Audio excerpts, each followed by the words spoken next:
فقد رأيت من كان قبلك ممن جمع المال وحذر الإقلال وأمن العواقب طول أمل واستبعاد أجل كيف نزل به الموت فأزعجه عن وطنه.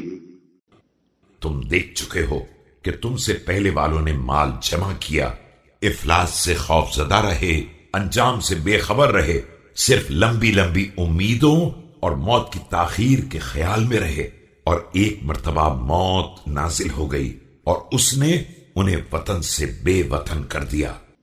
وأخذه من مأمنه محمولا على أعواد المنايا يتعاطى به الرجال حملا على المناكب وإمساكا بالأنامل. أما رأيتم الذين يأملون بعيدا ويبنون مشيدا. محفوظ مقامات سے گرفتار کر لیا اور تابوت پر اٹھوا دیا، جہاں لوگ کاندھوں پر اٹھائے ہوئے، انگلیوں کا سہارا دیے ہوئے ایک دوسرے کے حوالے کر رہے تھے. کیا تم نے ان لوگوں کو نہیں دیکھا جو دور دراز امیدیں رکھتے تھے اور مستحکم مکانات بناتے تھے؟ وَيَجْمَعُونَ كَثِيرًا كَيْفَ أَصْبَحَتْ بُيُوتُهُمْ قُبُورًا وَمَا جَمَعُوا بُورًا وَصَارَتْ أَمْوَالُهُمْ لِلْوَارِثِينَ وَأَزْوَاجُهُمْ لِقَوْمٍ آخَرِينَ لَا فِي حَسَنَةٍ يَزِيدُونَ. اور بے تحاشا مال جمع کرتے تھے کہ کس طرح ان کے گھر قبروں میں تبدیل ہو گئے اور سب کیا دھرا تباہ ہو گیا. اب اموال ورثاء کے لیے ہیں اور ازواج دوسرے لوگوں کے لیے نہ نیکیوں میں اضافہ کر سکتے ہیں ولا من سيئة يستعتبون. فمن أشعر التقوى قلبه برز مهله وفاز عمله.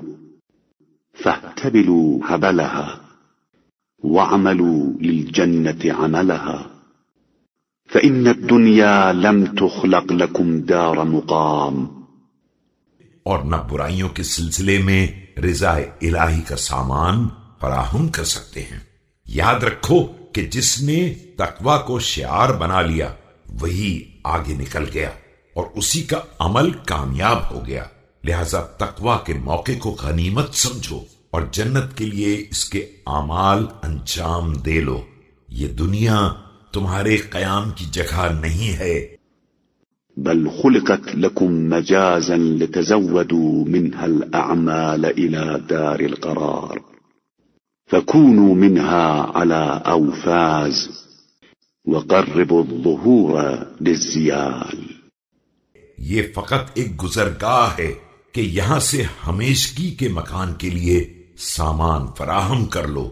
لہذا جلدی تیاری کرو اور سواریوں کو کوچ کے لیے اپنے سے قریب تر کر لو.